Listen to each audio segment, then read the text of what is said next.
तो hi friends, welcome है आप सभी का। नमस्कार, जोहार। शुरू करते हैं आज का वीडियो। और इस वीडियो में हम लोग बात करने वाले हैं ज्योग्राफी माइनर पेपर के बारे में। ठीक है, खास करके यह आपका 3 यूनिवर्सिटीज़ में काम आएगा। इसके अलावा जिनका भी सब्जेक्ट इंट्रोडक्शन टू ज्योग्राफी पढ़ना है उन सभी यूनिवर्सिटीज़ के काम आएगा।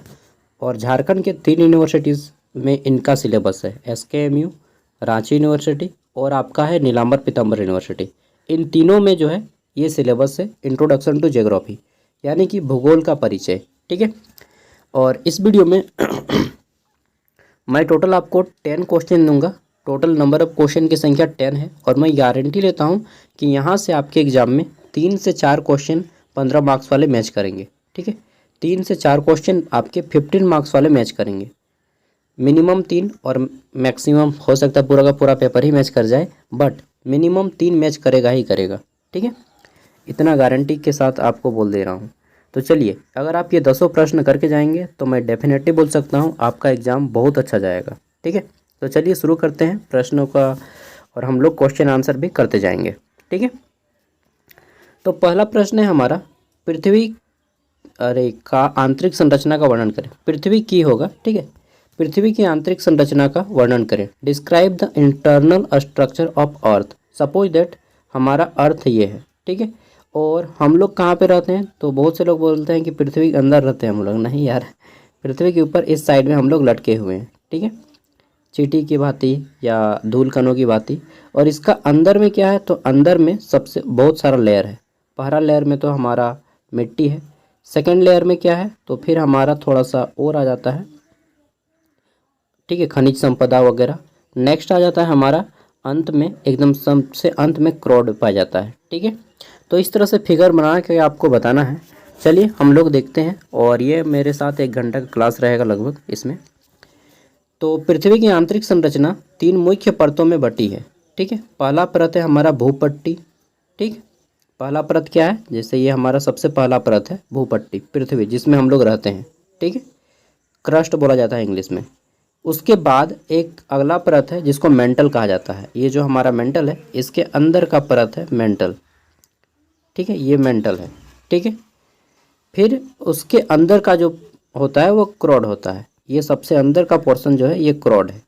ठीक है, तो सबसे पहला है क्या है आपका भूपट्टी, उसके बाद मेंटल और सबसे अंदर वाला है क्रोड। ठीक है, नोट कर लीजिएगा। अब क्रस्ट पृथ्वी की सबसे ऊपरी पट्टी होती है जिसे भूपट्टी या क्रस्ट कहा जाता है। इंग्लिश में क्रस्ट, हिंदी में भूपट्टी। ठीक है, भूमि की पट्टी, जो महाद्वीपों और महासागरों के नीचे अलग अलग मोटाई की होती है। देखिए, कहीं पे ज़मीन बहुत ज़्यादा मोटा है तो वहाँ पे मोटा पाया जाएगा, कहीं पे ज़मीन पतली है तो वहाँ पे पतला पाया जाएगा। इसके नीचे मेंटल, जो पृथ्वी का आयतन लगभग 84% हिस्सा जो है बनाता है। ये जो मेंटल है, ये इस सेकेंड लेयर, यह हमारा 84% का हिस्सा बनाता है। ठीक है, और ठोस चट्टानों से बना है, लेकिन उच्च तापमान और दबाव के कारण यह अर्ध तरल अवस्था में है। ठीक है, आधा तरल अवस्था में है, जिसको हम लोग पेट्रोलियम बोलते हैं। पेट्रोलियम बोलते हैं। और कुछ कुछ जो है कोयला बन गया, पूरा ज़्यादा प्रेशर मिला, जिसको ज़्यादा दबाव मिला, तो उस कारण से यहाँ पे बहुत सारा जो है कोयला बन गया, खनिज संपदा बन गया। और झारखंड में तो खनिज संपदा भर भर के है। ठीक है, कोयला हो गया, आयरन लौह अयस्क हो गया, इसके अलावा यूरेनियम पाया जाता है झारखंड में। ठीक है, चूना पत्थर पाया जाता है, बलुआ पत्थर पाया जाता है, अवरक पाया जाता है, बहुत सारा है, मैग्नीज पाया जाता है। तो ये सभी कहाँ, इसी पे पाए जाते हैं, सेकंड लेयर में। ठीक है, मेंटल में।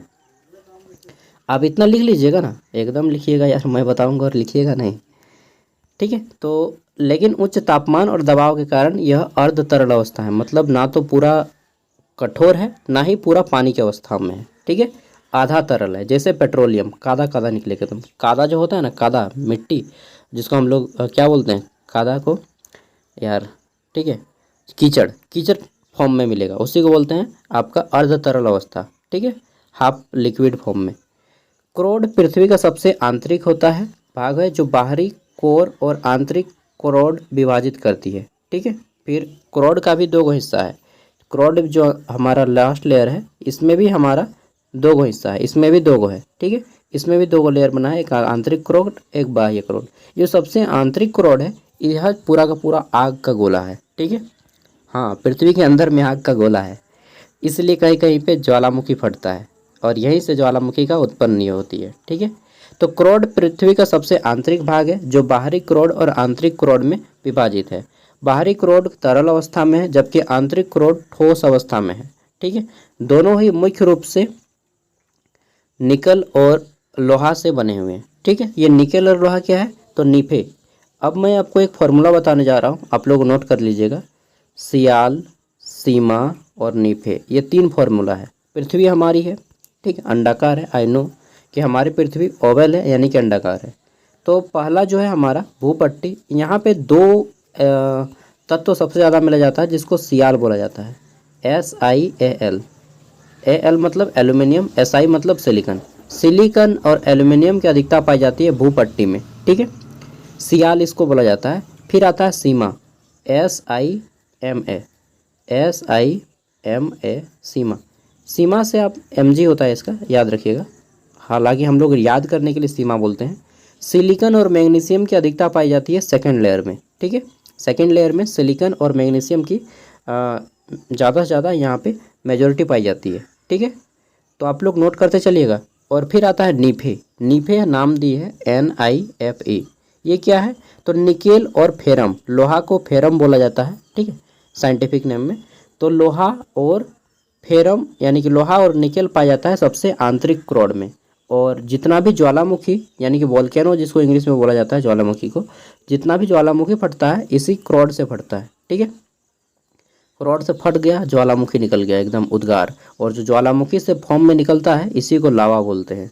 ठीक है, और यही लावा जब ठंडा हो जाता है तब यह पहाड़ बन जाता है, पर्वत बन जाता है, जैसे हमारा हिमालय पर्वत, आल्पस पर्वत, नंगा पर्वत। ठीक है, बहुत सारा पर्वत है। झारखंड में पारसनाथ पर्वत सबसे बड़ा पर्वत है। तो ये सभी ज्वालामुखी ही कभी ना कभी हुआ था, आज से करोड़ों साल पहले। ठीक है, इतना आप लोग आराम से लिख लीजिएगा ना। तो पहला हमारा क्या है, भूपट्टी। अब इसके बारे में डिटेल में है कि यह पृथ्वी की सबसे बाहरी परत है जो ठोस चट्टानों से बनी है। इसकी मोटाई महाद्वीपों के नीचे 30 से 70 किलोमीटर महाद्वीपों में। ठीक है, और महासागरों में, महासागर यानी कि जहाँ पे समुद्र है, ठीक है, जैसे प्रशांत महासागर हो गया, आर्कटिक महासागर हो गया, वहाँ पे 5 से 10 किलोमीटर है। वाई 5 से 10 किलोमीटर, क्योंकि वहाँ पे ज़मीन के जगह पे पानी है। ठीक है, सॉरी। नेक्स्ट है हमारा यहाँ पे भूपट्टी 2 प्रकार की होती है। पहला महाद्वीप क्रस्ट, ठीक है, जिसमें ग्रेनाइट से बनी होती है, और दूसरा महासागरीय जिसमें अधिकतर बेसाल्ट पाई जाती है। ठीक है, तो हमारी जो पृथ्वी है 2 भागों में बटी गई, एक जल स्तर और एक स्थल स्तर। ठीक है, जहाँ पे ज़मीन पाया जाता है, और दूसरा क्या है, जहाँ पे आपका पानी पाया जाता है। हालांकि ज़मीन भी पूरा नहीं पाया जाता है, कहीं कहीं पे तो केवल बर्फ़ पाया जाता है। ठीक है, जैसे अंटार्कटिका वगैरह वगैरह। ठीक है, मन करता है कभी कभी अंटार्कटिका जाएंगे, घूमनेंगे यार। अंटार्कटिका में ना भारत का 2 रिसर्च सेंटर है, भारत के 2 रिसर्च सेंटर है। मैं इसरो का एग्ज़ाम दे रहा था, ठीक है, साइंटिफिक असिस्टेंट का, जूनियर असिस्टेंट, सॉरी। तो उसमें हमें ये क्वेश्चन पूछा था कि भारत के 2 रिसर्च स्टेशन कहाँ पे, या अंटार्कटिका में स्थित है, उसका नाम बताइए। तो मुझे याद था हिमाद्री, ठीक है, और भारती। ठीक है, हिमाद्री और भारती। अगर आप अंटार्कटिका जाएंगे जाएंगे कभी, अरे जाएंगे या नहीं जाएंगे, सोच तो रखिए कि जाएंगे, अंटार्कटिका घूमना है। ठीक है, तो हिमाद्री और आपका भारती रिसर्च स्टेशन है अमेरिका में, सॉरी अंटार्कटिका में। ठीक है, जाइए, खातिरदारी होगा, खिलाएगा आपको पोलर बियर तो अंटार्कटिका में बहुत ठंडा है भाई, गर्मी के दिन में जाओ थोड़ा। चलिए आगे देखते हैं। नेक्स्ट है हमारा मेंटल। तो दूसरा लेयर क्या है हमारा, ये हो गया भूपट्टी। अब सेकंड लेयर पे आते हैं मेंटल। ठीक है, जहाँ पे इसका सियाल नाम है, इसका सीमा नाम है, यानी कि सिलिकॉन और मैग्नीशियम की इसमें अधिकता है, सीमा। ठीक है, सिलिकॉन और मैग्नीशियम की अधिकता है। यह भूपट्टी के नीचे स्थित है, सेकंड लेयर है, दूसरी परत है। पृथ्वी के आयतन का लगभग 84% हिस्सा इसी से बना है। यह मुख्य रूप से ठोस चट्टानों से बनी होती है, लेकिन उच्च तापमान और दबाव के कारण यह अर्ध तरल अवस्था में है, जिसे क्या बोला जाता है, एस्थेनोफियर के नाम से जाना जाता है। ठीक है, मेंटल को ऊपरी और निचली मेंटल में भी विभाजित किया जाता है। उसका फिर बहुत पार्ट है, अगर आप जूलॉजी पढ़िएगा तो फिर तो इसी में पूरा ज़िंदगी बीत जाएगा। रिसर्च करते करते, ठीक है, इतना इतना डिटेल में है। चलिए, उतना डिटेल हमें नहीं जानना है। क्रोड, अब आता है क्रोड, ठीक है, कोर जिसको भी बोल सकते हैं। यह पृथ्वी का सबसे आंतरिक भाग होता है। सबसे लास्ट लेयर क्या है? क्रोड, ठीक है। इसे बाहरी कोर और आंतरिक क्रोड में विभाजित किया गया है। बाहरी कोर तरल अवस्था में है और यह मुख्य रूप से निकल और लोहे से बना है। आंतरिक क्रोड ठोस अवस्था में है और यह मुख्य रूप से निकल लोहा से बना है, लेकिन उच्च तापमान के कारण यह ठोस अवस्था में है, ठीक है। आगे देख लेते हैं। तो इस तरह से हम लोगों ने देखा कि पृथ्वी की आंतरिक संरचना क्या है और भूकंपीय तरंग जितने भी हैं, और इसी के अध्ययन से पृथ्वी की आंतरिक संरचना के बारे में जानकारी प्राप्त होती है, ठीक है। जब भूकंप आता है तो उसके जो वेव्स निकलते हैं, P waves, S waves, L waves, अभी हम लोग पढ़ेंगे आगे चल के, ठीक है। तो उन्हीं से हमें ये जानकारी मिली है। भूकंपीय तरंगें पृथ्वी के माध्यम से यात्रा करती हैं और उनकी गति और दिशा में परिवर्तन विभिन्न परतों की पहचान की जाती है। पृथ्वी की आंतरिक संरचना में इन परतों के अलावा कई महत्वपूर्ण सीमाएं भी हैं, ठीक है, और इन परतों को अलग करती है, जैसे कि अलग अलग वहाँ पे सीमा, जैसे कि बॉर्डर का नाम दिया गया है, ठीक है, मोह, असंबद्धता, ठीक है, और फिर यह क्रस्ट और मेंटल के बीच में पाया जाता है। फिर है आपका गुटेनबर्ग असंबद्धता, ठीक है, जो कि मेंटल और कोर के बीच में पाया जाता है। इतना अंदर तक खुदाई नहीं हुआ है, टेंशन मत लीजिए, ठीक है, जाने का कोई रास्ता नहीं है। आगे देखते हैं। तो नेक्स्ट है हमारा question number 2। Question number 1 complete होता है पृथ्वी की आंतरिक संरचना के बारे में, ठीक है। प्रश्न नंबर 2 आता है हमारा, भू आकृतियों का विकास कैसे होता है, संक्षिप्त में उत्तर दें। अच्छा चलिए, अब हम लोग लास्ट तरफ से करते हैं। ये क्वेश्चन जो है थोड़ा सा टफ है, ठीक है। तो सबसे पहले सरल को कीजिए, उसके बाद आसान आसान को, मतलब सबसे पहले आसान, उसके बाद फिर टफ, उसके बाद फिर टफ, और सबसे लास्ट में अंतिम क्वेश्चन टफेस्ट जिसको बोलते हैं, ठीक है। तो फिर अब हम लोग करते हैं पृथ्वी के वायुमंडल की संरचना और विभिन्न परतें कौन सी हैं वो जानेंगे। तो हमारा मालूम है पृथ्वी है, पृथ्वी का आंतरिक संरचना है। ये हमारा पृथ्वी अंदर की ओर मिट्टी बनी है पूरा 3 भाग में, और इसका जो हमारा बाहरी पोर्शन है, बाहरी पोर्शन, यह वायु से घिरा हुआ है। तो पृथ्वी के बाहर, ठीक है, या पृथ्वी के चारों ओर, हमारी पृथ्वी के चारों ओर वायु से घिरे परत को वायुमंडल कहा जाता है। एकदम सरल भाषा, अपना शब्द, पृथ्वी के चारों ओर वायु से घिरी परत को वायुमंडल कहा जाता है। इंग्लिश में एटमॉस्फेयर बोलते हैं, ठीक है। तो हमारा प्रश्न क्या है कि पृथ्वी के वायुमंडल, जो हमारा वायु घिरा हुआ है पृथ्वी के चारों ओर, वह वायुमंडल की संरचना कैसी है और इसके विभिन्न परत कौन से हैं, ठीक है। इंग्लिश में कि what is the structure and different layer of the earth atmosphere. तो चलिए समझते हैं। सपोज दैट ये हमारी पृथ्वी है, मान के चलिए हमारी पृथ्वी है। तो इसमें जो सबसे पहला लेयर पाया जाता है लगभग 17 किलोमीटर तक, अभी पढ़ेंगे पूरा, इसको हम लोग बोलते हैं, क्या बोलते हैं, क्षोभ मंडल। फिर इसके ऊपर थोड़ा और जाइएगा तो उसको समताप मंडल बोला जाता है, जहाँ पे हवाई जहाज वगैरह चलता है। इसके ऊपर थोड़ा और जाइएगा तो आयन मंडल जिसको बोलते हैं, जहाँ पे सैटेलाइट वगैरह रखा जाता है, ठीक है। फिर आ जाता है मध्य मंडल, उसके बाद आयन मंडल, और फिर आता है आपका बहिर्मंडल, जहाँ से आप बाहर हो जाता है, एग्जिट, मतलब हमारे पृथ्वी के वायुमंडल से बाहर चले जाते हैं, ठीक है, चांद के पास। उसके बाद फिर आप सौरमंडल के, मतलब दूसरा ग्रह के सामने चले जाते हैं।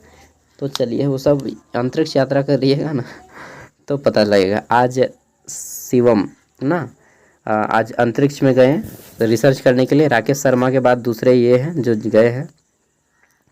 अब देखिए क्या होता है वहाँ पे 100 कितना, जो 110 को रिसर्च करना है शायद, और उसमें से लगभग मतलब इसका लगभग 10% जो रिसर्च रहेगा वो भारत के नाम पे रहेगा, ठीक है। स्पेस स्टेशन जा रहे हैं। चलिए, स्पेस में भी स्टेशन बना हुआ है रेलवे स्टेशन, गाड़ी स्टेशन, इसी तरह से स्पेस में भी स्टेशन बना है। स्पेस मतलब हमारा क्या बोलते हैं उसको यार, आसमान, आसमान को तो स्काई बोलते हैं, स्पेस अंतरिक्ष, ठीक है, हिंदी में अंतरिक्ष बोलते हैं, स्पेस को हिंदी में अंतरिक्ष बोलते हैं। तो चलिए, अभी हम लोग वही सब पढ़ेंगे कि वायुमंडल, ठीक है, पृथ्वी को घेरे हुए गैसों का एक आवरण है जो कई परतों में बना हुआ है। इस परतों को क्षोभ मंडल, समताप मंडल, मध्य मंडल और तापमंडल, बहिर्मंडल के रूप में जाना जाता है। चलिए जानते हैं। सबसे पहले आता है हमारा, जैसे ये हमारी पृथ्वी है, ठीक है। तो पहला मंडल जो है हमारा, यानी कि यहाँ तक जितने भी वायु फैला है इसका चारों ओर अगल बगल में, ठीक है, जितना भी वायु फैला है, ये सबका एक सीमा बांधा गया है, ऐसा नहीं कि कोई लाइन खींचा हुआ है।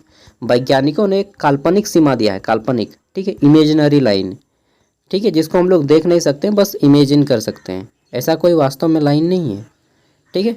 तो इस तरह से एक लाइन है इमेजिनरी, इसको क्षोभ मंडल बोला जाता है, इंग्लिश में ट्रोपोस्फेयर बोलते हैं।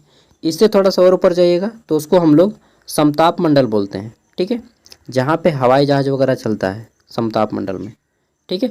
और परावैंगनिक किरणें भी यहीं पे हैं, परावैंगनिक किरणों का नाम सुने हैं ना, अल्ट्रा वेव्स, तो यहीं पे है, ठीक है।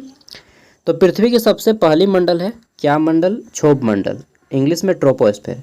यह वायुमंडल की सबसे निचली परत है जो पृथ्वी की सतह से शुरू होती है और लगभग 10 से 12 किलोमीटर, ठीक है, की ऊंचाई तक फैली हुई है। मैंने कितना बोला था? 17 ना, भूल गया था, सॉरी।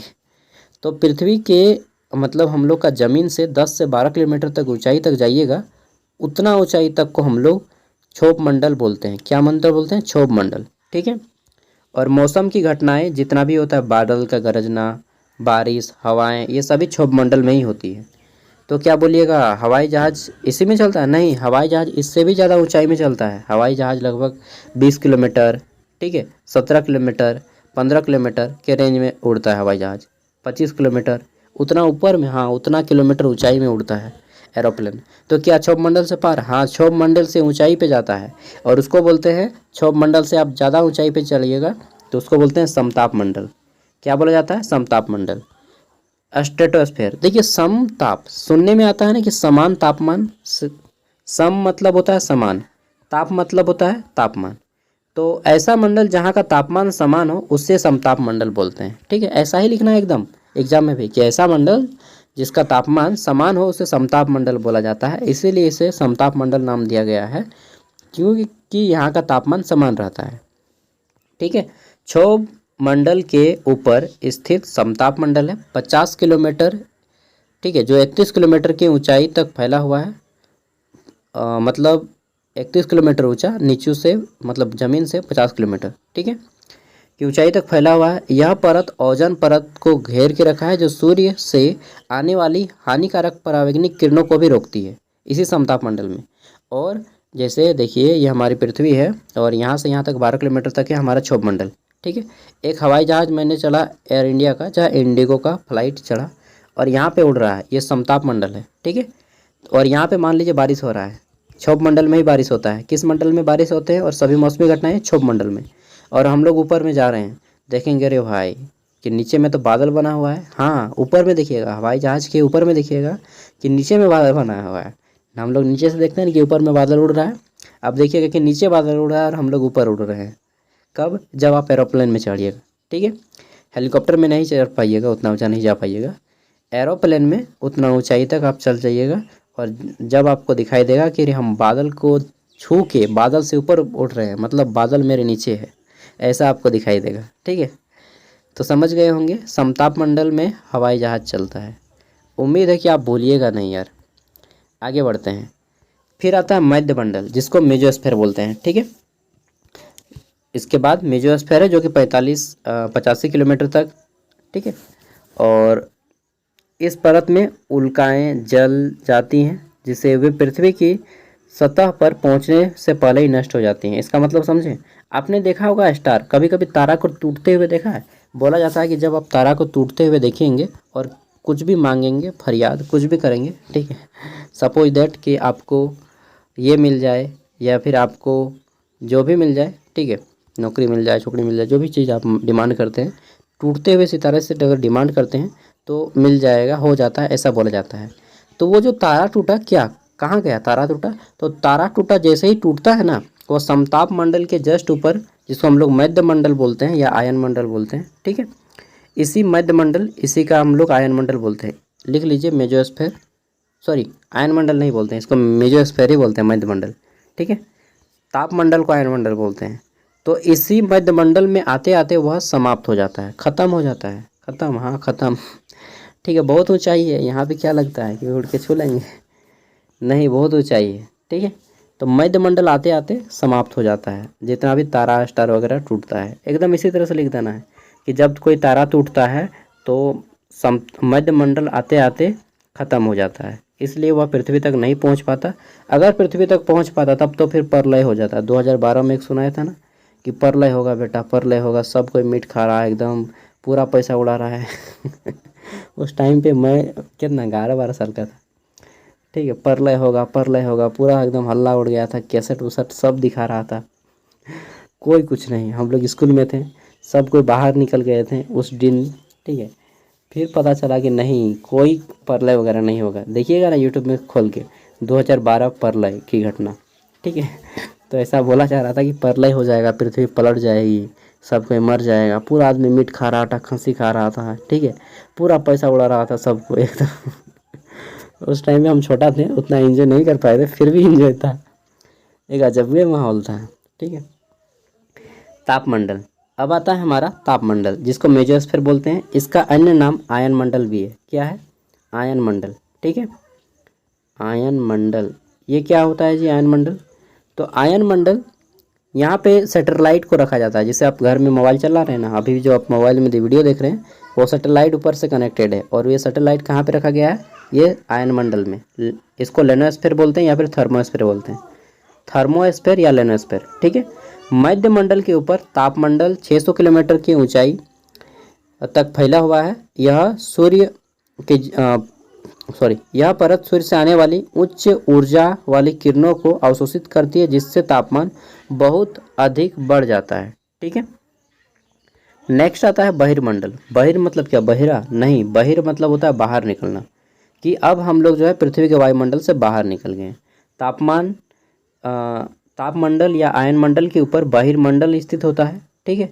वायुमंडल की सबसे बाहरी परत है। यह परत धीरे धीरे बाहरी अंतरिक्ष में विलीन हो जाती है, और जैसे ही आप जैसे ही आप बहिर्मंडल में पहुंचिएगा ना, तो आप पृथ्वी के वायुमंडल से बाहर हो गए, एग्जिट हो गए हैं। यहाँ पे अब आपको केवल और केवल ब्लैक आसमान, काला काला नजर आएगा, ठीक है। जैसे ही आप देखिए, जब आप पृथ्वी से ऊंचाई की ओर बढ़ते हैं तो क्या लगता है, क्या होगा? ठंडा देगा या गर्म देगा? तो जैसे ही आप पृथ्वी से ऊंचाई की ओर बढ़ेंगे तो आपका जो है टेम्परेचर ठंडा होते जाएगा, ठीक है। और जब और ऊंचाई पे जाइएगा तो पृथ्वी टेम्परेचर और ठंडा हो जाएगा, ठीक है। और वहाँ पे बात करने का कोई सोर्स नहीं है, क्योंकि हवा नहीं रहेगा तो फिर आप बात भी नहीं कर पाएंगे, ठीक है। सब लिख देना है एकदम, पूरा ज्ञान को उझल देना है एकदम। जैसा पानी उझलते हैं ना, पानी उड़ेल देते हैं, उस तरह ज्ञान को उड़ेल देना है। फिर वायुमंडल में गैसें। अब देखते हैं हमारे वायुमंडल में कौन कौन सा गैस पाया जाता है। इतना जो वायुमंडल है, क्षोभ मंडल, समताप मंडल, मध्य मंडल, आयन मंडल और बहिर्मंडल, इनमें कौन कौन सा गैस पाया जाता है? तो देखो भाई, बहुत सारा गैस पाया जाता है, नोट कीजिएगा। हमारे वायुमंडल में सबसे ज़्यादा नाइट्रोजन गैस पाया जाता है 78%, ठीक है। दूसरा नंबर पर पाया जाता है ऑक्सीजन, कितना? 21%, मैं राउंड फिगर में बता रहा हूँ। तीसरी गैस पाई जाती है सबसे ज़्यादा आर्गन, ठीक है, जिसको हम लोग बल्ब में भरते हैं, ठीक है।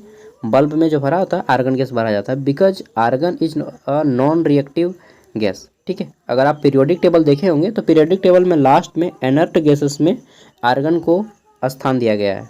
So that is the reason कि आर्गन जो है नॉन रिएक्टिव होता है और इसको बल्ब में डाला जाता है, ठीक है। इसके अलावा कार्बन डाइऑक्साइड गैस है और अन्य गैसेस भी हैं, बहुत सारे गैस हैं, ठीक है। तो आपको मेजरली 5 गैस का नाम याद रखना है। सबसे ज़्यादा नाइट्रोजन 78%, दूसरे नंबर पे ऑक्सीजन, तीसरे नंबर पे आर्गन, चौथा नंबर पे कार्बन डाइऑक्साइड, ठीक है।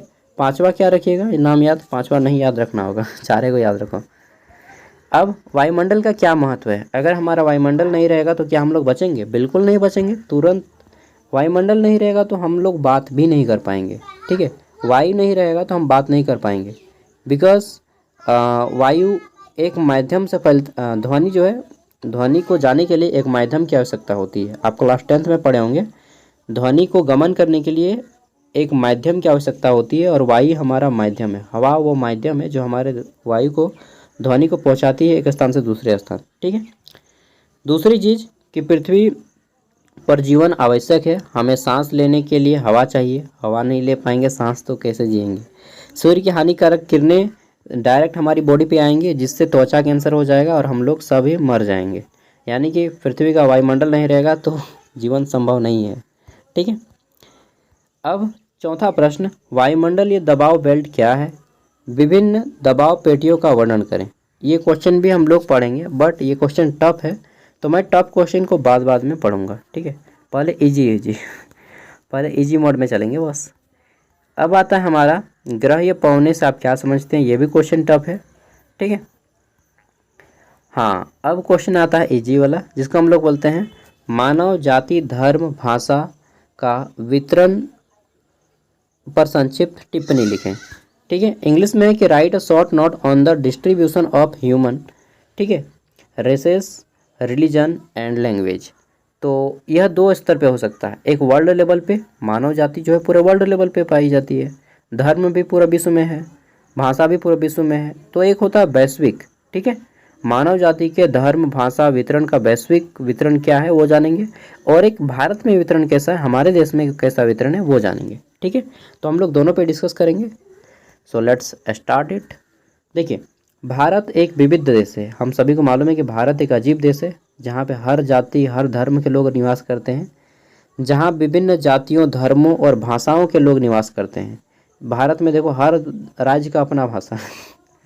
अमेरिका में ऐसा नहीं है कि भाई कि हर राज्य में जाओ तो अपना भाषा, कहीं पे खोरठा तो कहीं पे तमिल तो कहीं पे कुरमाली तो कहीं पे नागपुरी तो कहीं पे भोजपुरी। हमारे झारखंड में ही 1000 गो भाषा है। तेलुगु मराठी तमिल गुजराती, ठीक है, पंजाबी उड़िया कन्नड़ फन्नड़ जितना है ना, भारत में 1000 गो भाषा है, मलयालम हो गया। तो मतलब भारत एक अजीब देश है, विविधता से भरा हुआ विभिन्नता से भरा हुआ देश है। हम सब अनेक हैं पर फिर भी हम एक हैं, यही है भारत की शक्ति ना। तो चलिए एकदम इसके ऊपर तो आप पूरा इतिहास लिख सकते हैं, किताब छाप दीजिएगा। जाति, भारत में जाति व्यवस्था एक जटिल सामाजिक संरचना है जो सदियों से चली आ रही है, और यही एक व्यवस्था है जिसके कारण बहुत से लोगों का लव जो है सफल नहीं हो पाया है। आई थिंक आपका भी, ठीक है। ये जाति व्यवस्था, कास्ट सिस्टम, लगता है काट के फेंक देंगे इस कास्ट सिस्टम को, लेकिन काटने वाला कोई जगह ही नहीं है। तो कास्ट सिस्टम जो है क्या कर दिया है, डिस्ट्रॉय कर दिया है रिलेशनशिप को भारत में, ठीक है। लिख देना यही सब कि जाति व्यवस्था है और अनेक जातियाँ होती है। इसके अलावा हमारा जो है यह व्यवस्था लोगों को सामाजिक समूहों में विभाजित करती है, ब्राह्मण क्षत्रिय वैश्य शूद्र सब बता देना है, ठीक है। ब्राह्मण सबसे ऊंची जाति माने जाते हैं, क्षत्रिय उससे नीचे, वैश्य उससे नीचे, और शूद्र सबसे नीचे माने जाते हैं, ठीक है। जो कि भारत में बहुत गंदी प्राचीन व्यवस्था थी, अभी इसके मुकाबले में कुछ सुधार हुआ है। हालांकि भारत ने जाति व्यवस्था को समाप्त करने के लिए कई प्रयास किए हैं, संविधान में भी लिखा है अनटचेबिलिटी, आर्टिकल 170 है हमारा भारत संविधान का अनुच्छेद 17, जो अनटचेबिलिटी को रोकता है, मतलब छुआछूत को बढ़ावा देने से रोकता है, ठीक है। चलिए, धर्म, भारत में कितना धर्म है, हिंदू मुस्लिम सिख ईसाई बौद्ध जैन पारसी यहूदी सब रहता है, ठीक है। तो भारत विभिन्न धर्मों के लोग रहते हैं, जिसमें हिंदू मुस्लिम ईसाई सिख बौद्ध जैन पारसी यहूदी, ठीक है, सब लिख दीजिए, इतना धर्म रहता है, ठीक है। लेकिन सबसे ज़्यादा बहुलता किसकी है, हिंदू धर्म की। भारत में सबसे ज़्यादा बड़ा धर्म है हिंदू, इसके बाद इस्लाम धर्म है दूसरा नंबर पे, तीसरा नंबर पे ईसाई धर्म यानी कि जिसको अंग्रेज लोग क्रिश्चियनिटी बोला जाता है, ठीक है, जॉर्ज पंचम, ठीक है। जैसे हम लिखेंगे Fernandes George, my name is George Fernandes. तो ऐसा जो नाम रखता है ना, मैं विलोर गया था, CMC विलोर, क्रिश्चियन मेडिकल कॉलेज विलोर, आप लोग विलोर हॉस्पिटल बोलते हैं ना, विलोर हॉस्पिटल में गया था, तो वहाँ पे एक डॉक्टर का नाम था बर्नार्ड जोसेफ, ठीक है। हम तो समझ गए हैं कि यार ही इज ए क्रिश्चियन, ठीक है। और मतलब वह जो CMC है क्रिश्चियन मेडिकल कॉलेज, नाम से ही लगता है कि वह क्रिश्चियन का कॉलेज था, पहले अंग्रेज़ों ने खोला था, ठीक है, तमिलनाडु में वेल्लोर में स्थित है। तो क्रिश्चियन मेडिकल कॉलेज जो है वहाँ पे अभी भी क्रिश्चियन लोग रहता है, अंग्रेज लोग अभी भी रहता है। चलिए, बहुत कुछ ख़राब किया है लेकिन कुछ कुछ अच्छा भी किया है। अभी हॉस्पिटल जाइएगा ना तो भारत में टॉप ग्रेड में हॉस्पिटल CMC वेल्लोर आता है, फर्स्ट रैंक में आता है एम्स दिल्ली, दूसरे नंबर पे आता है एम्स वेल्लोर, ठीक है। एम्स है वो भी एक all India institute of medical science, जिसमें नीट के बच्चे जाते हैं और MBBS करते हैं, BDS करते हैं, ठीक है, या MD करते हैं, MS करते हैं, या PhD करते हैं, बहुत सारा होता है कोर्स, ठीक है। चलिए, बहुत अच्छा चेकअप होता है। मालूम है हम झारखंड में एक रिम्स हॉस्पिटल है, यहाँ पे जाओ, डॉक्टर क्या बोलेगा आपको, 5 मिनट में आपका पूछ लेगा हाल समाचार और दवा लिख देगा। और सच बता रहा हूँ दोस्त, CMC में गया था, लगभग हमको लगा ना 30 से 40 मिनट एक पेशेंट पे दिया, पूरा इतिहास बताया कि बताइए इसका शुरुआत कब से है, कितना दिन से है, फैमिली में कोई रिलेशन तो नहीं है किसी का, कुछ ऐसा हुआ तो नहीं है, ठीक है, और वज़न कितना है, इसका हाइट कितना है, उम्र कितना हुआ, ठीक है, एक एक चीज़ वहाँ पे सब कुछ चेक करता है, ठीक है। मतलब एक पेशेंट पे 30 से 40 मिनट अगर आप दीजिएगा तो उसके बारे में पूरा डिटेल नॉलेज रखिएगा। फिर MS वर्ड पे उन लोग नोट किया सारा डेटा, ठीक है, कि पेशेंट का ये पास्ट है, मतलब सबसे पहले लिखता है पेशेंट का पास्ट हिस्ट्री लिखता है, ठीक है, फिर वर्तमान यानी कि प्रेजेंट कंडीशन लिखता है, और फिर बताता है कि इनको क्या क्या प्रॉब्लम हो सकती है, फैमिली में किन्हीं को था क्या, अगर कम्युनिकेबल डिजीज है तो। इतना डिटेल में चेक किया ना कि मन संतुष्ट हो गया, सेटिस्फाइड, ठीक है। और फीस कितना था, ओनली कितना था फीस मालूम है, ओनली 200, 200 रुपया फीस था CMC बिलोर में, रियलिटी बता रहा हूँ, 200 रुपया फीस, ठीक है। और अगर आप स्पेशलिस्ट से चेक कराते हैं, स्पेशलिस्ट डॉक्टर, तो वो कितना फीस लेते हैं मालूम है, स्पेशलिस्ट डॉक्टर का फीस था वहाँ पे कितना था यार, 900 रुपया फीस था, मात्र 900 रुपया स्पेशलिस्ट डॉक्टर, ठीक है। जो MBBS का बाप है, MBBS क्या है, MD, ठीक है, MD किया है विथ बहुत सारा एक्सपीरियंस है, MS किया है, ठीक है, या पोस्ट MD किया है, आपने नाम भी नहीं सुना होगा, इतना मैं डिग्री बता दे रहा हूँ आपको, ठीक है। तो ये सारे डॉक्टर्स हैं। चलिए, तो ये सब आप बता सकते हैं एकदम, जब आपको टॉपिक ना मिले तो यही सब लिख के भर दीजिएगा। चलिए, यही सब भी बता दिया। क्रिश्चियनिटी भारत में बहुत सताया, लेकिन कुछ कुछ देव के भी गया है, ट्रेन उनमें से एक है। हॉस्पिटैलिटी अच्छा है, ठीक है। इंग्लिश मीडियम कर दिया, ये कोई ख़राब कर दिया यार। भारत सरकार धार्मिक सहिष्णुता और समानता को बढ़ावा देने के लिए प्रतिबद्ध है, ठीक है। इसमें यही लिखना ही है आपको, ये टॉपिक अगर आपको लिखना है, भारत जाति, मानव जाति, धर्म, ठीक है, तो यही सब लिखना है, जनसंख्या वितरण। अब भारत का जो संविधान है, यहाँ पे 22 गो भाषाएं रखी गई हैं, भारत के संविधान में 22 गो भाषाएं रखी गई हैं, ठीक है।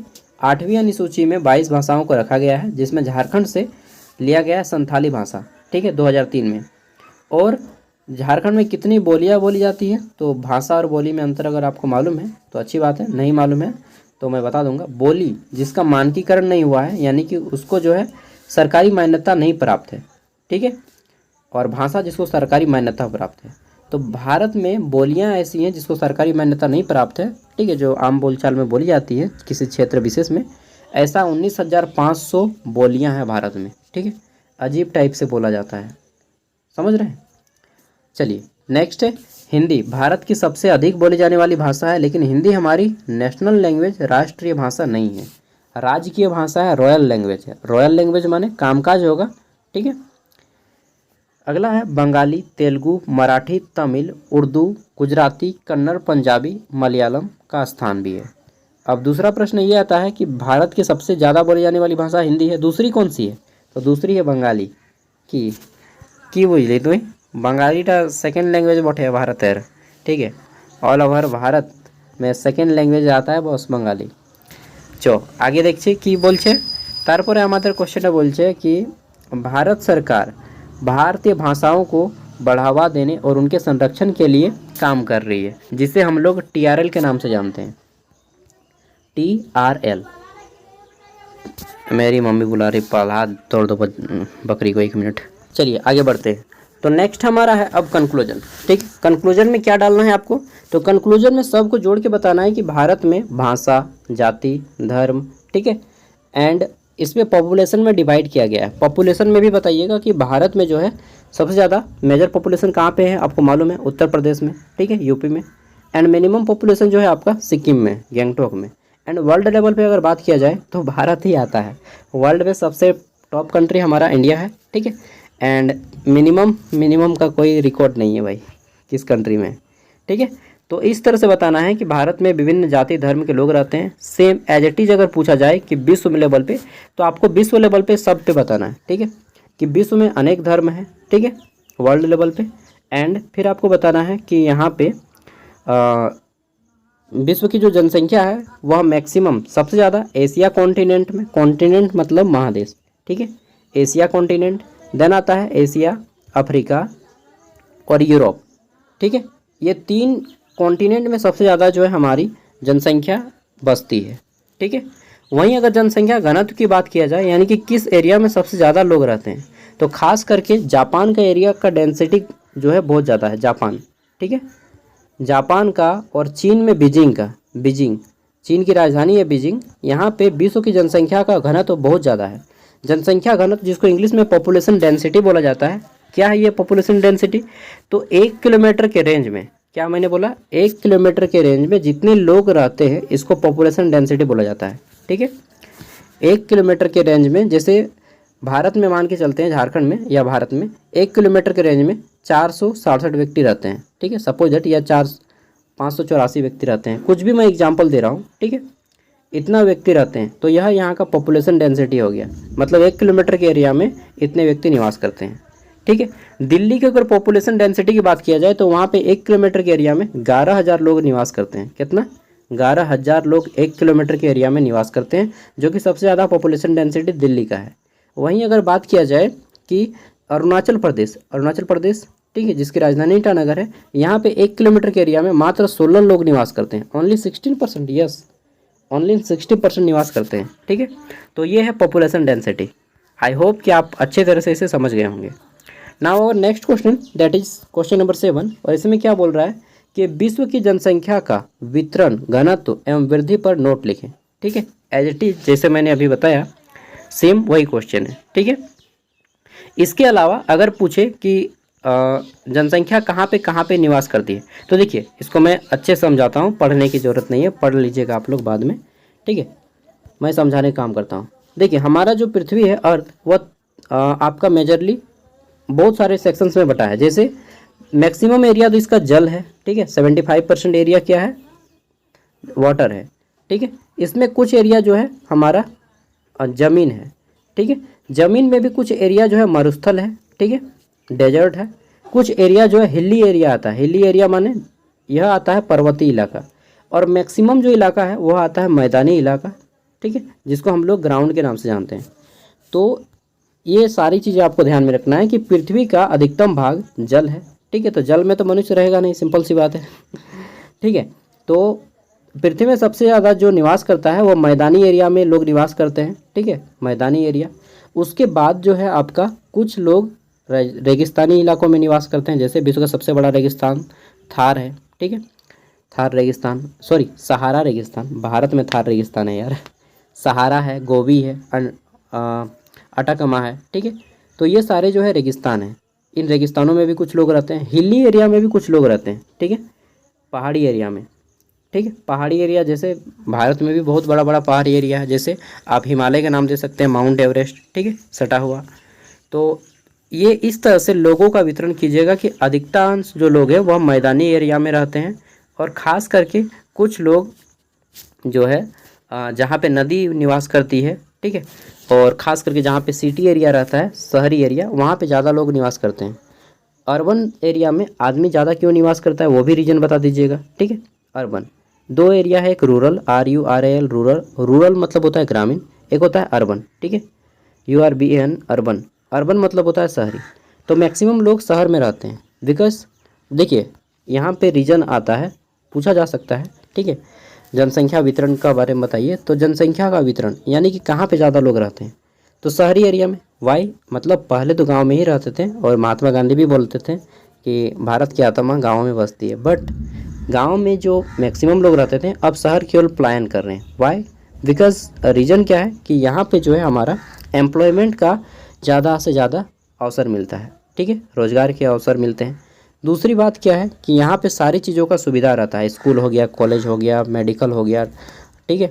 इसके अलावा आपके बहुत सारे फैसिलिटीज़ है, जैसे ट्रांसपोर्ट हो गया, ठीक है। और गांव में क्या है, सारी फैसिलिटीज़ नहीं है। So that is the reason कि आदमी जब थोड़ा सा पढ़ लिख लेता है तो वह शहर की ओर पलायन करता है, यहाँ से यहाँ आ गया, ठीक है, समझ रहे हैं। और इस तरह से आपको बताना है, धीरे धीरे भारत भी गांव से शहर बन रहा है। आगे देखते हैं, इतना लिख लीजिएगा, काफ़ी है। नेक्स्ट है हमारा अर्थक्वेक यानी कि भूकंप।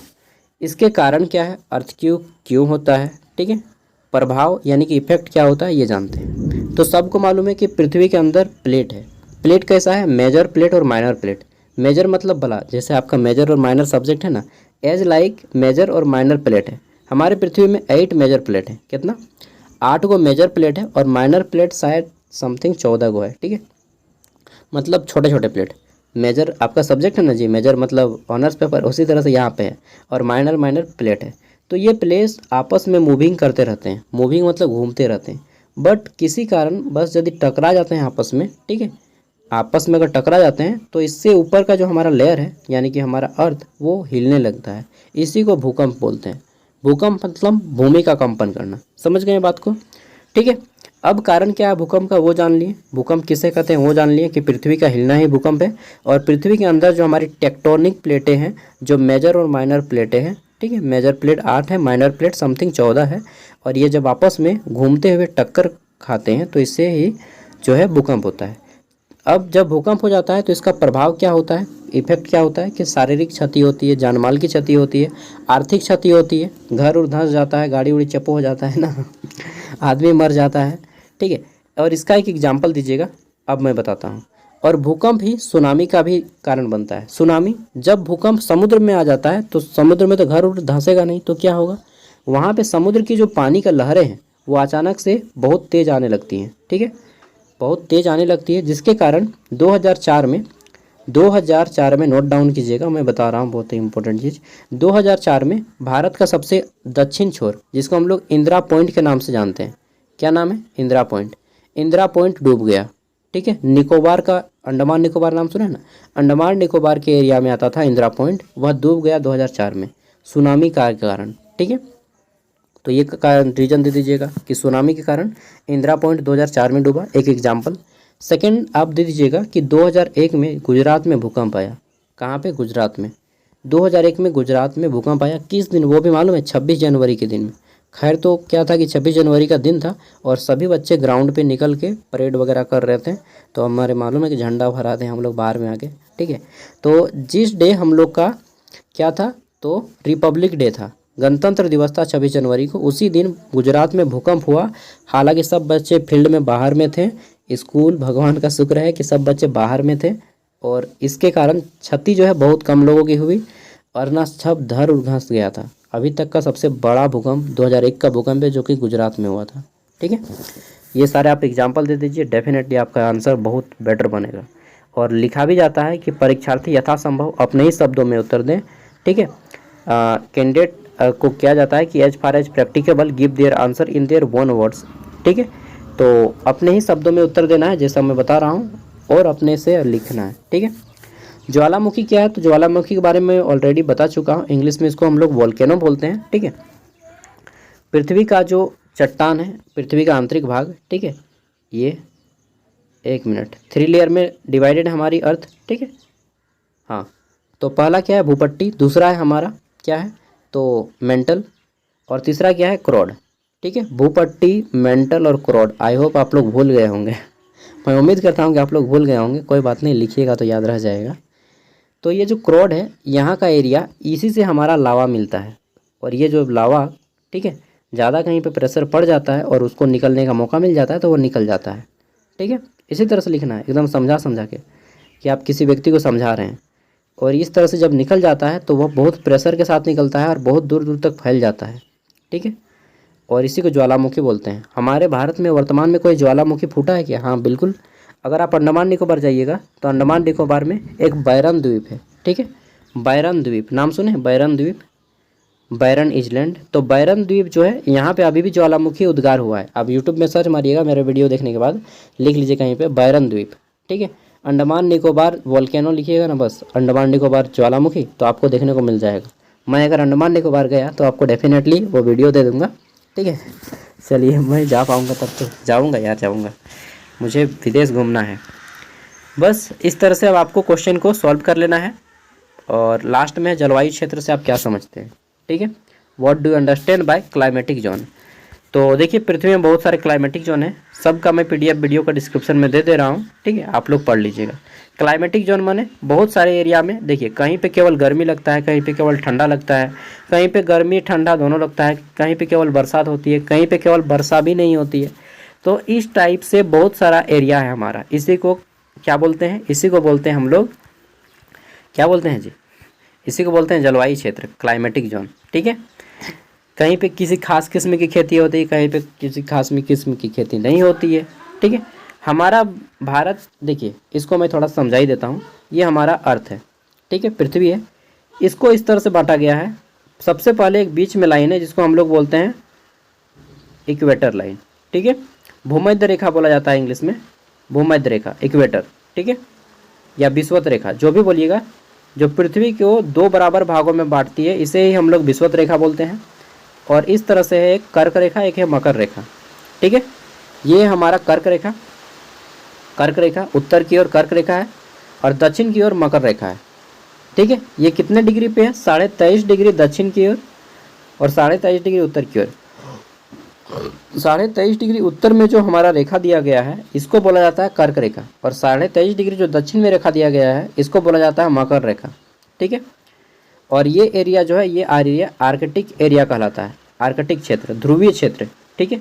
ध्रुवीय भालू आपने सुना है, ध्रुवीय भालू, पोलर बियर, ठीक है। तो ध्रुवीय भालू यही सब में पाया जाता है, यही, इसी को हम लोग अंटार्कटिका बोलते हैं, यही एरिया ठो, ठीक है। अब सूर्य जो है ये डायरेक्ट रोशनी आती है यहाँ पे, कहाँ पे? यहाँ पे। तो यहाँ के जो आदमी है इसको यूरोप का मैक्सिमम एरिया पड़ता है, ठीक है, सॉरी अफ्रीका का जो मैक्सिमम एरिया है ये इसमें आता है। यानी कि सूर्य का जो मैक्सिमम रोशनी है वो अफ्रीका में पड़ता है, इसलिए अफ्रीकी लोग, जैसे आपने क्रिस गेल को देखा है, ठीक है, पूरा काला है, तो मारते बहुत डेंजर है। क्रिस गेल क्रिकेटर हैं, ठीक है, छोड़ दिए अभी खेलना। तो ये क्या है, ज़्यादा एरिया यहाँ पे आता है, इस कारण यहाँ पे जो है क्या होता है कि सूर्य की रोशनी ज़्यादा पड़ती है तो गर्मी ज़्यादा लगता है। हम लोग यहाँ पे हैं इस एरिया में, ठीक है। मैं फ्रेश एक वो बनाता हूँ इमेज, आप लोग इमेज बना लीजिएगा। ये हमारी पृथ्वी है, ठीक है। एक बीच में लाइन आता है जो है हमारी मकर रेखा, एक इधर लाइन है इस कर्क रेखा, और ये इधर हम, मैं लिख देता हूँ, ये विषुवत रेखा, ठीक है, या भूमध्य रेखा जो 0 डिग्री पे स्थित है। फिर आता है ये कर्क रेखा, ये हमारा नॉर्थ है, नॉर्थ मतलब उत्तर, और ये हमारा साउथ है यानी कि दक्षिण, ठीक है। तो 0 डिग्री इधर जो है हमारी पृथ्वी है कर्क रेखा में, ठीक है।